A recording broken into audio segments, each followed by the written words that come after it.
mais j'avais des tantes cartomanciennes, j'avais un oncle hypnotiseur et voyant, j'ai un autre oncle qui était sorcier, j'ai mon grand-père qui était radiesthésiste et guérisseur. Donc il y a eu pas mal de personnes qui m'ont comme ça entouré.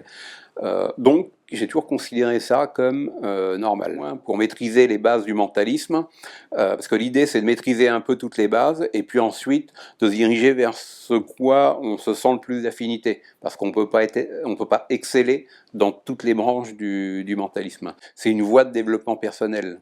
C'est-à-dire c'est un chemin initiatique en fait, au-delà des techniques. Parce que les techniques, c'est pas un but. Une technique n'est pas un but en lui-même, en fait, en elle-même. C'est un outil, c'est un moyen pour arriver au but, mais le simple fait, par exemple, de détecter le mensonge chez quelqu'un, ça épate. Ça peut épater pour celui qui voit, ça peut être jouissif quand on commence à le maîtriser.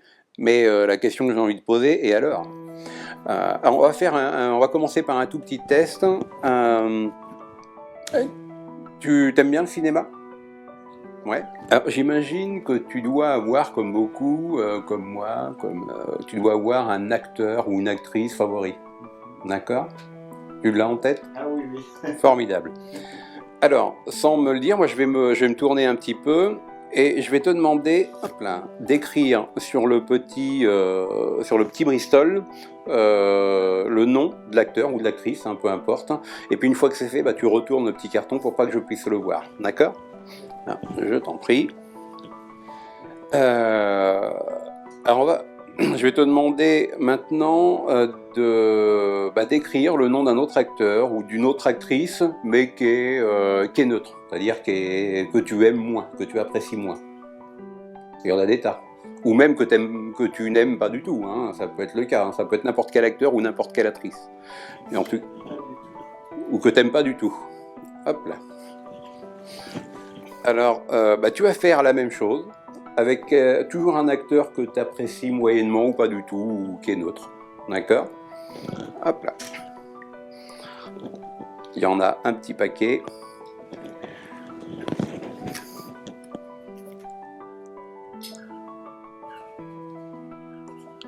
Ok. Il y en a combien? On en est à 1, 2, 3, 4. Allez, compliquons l'expérience. Un petit dernier, et ça va être le dernier.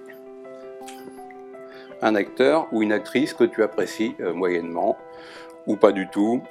Alors, tu peux mélanger les petits cartons. Ah. Voilà, tu mélanges les petits cartons, c'est jamais. Le but, c'est quoi? C'est de retrouver... Alors voilà, l'idée va être de retrouver ton acteur ou ton actrice favorite. D'accord? Alors...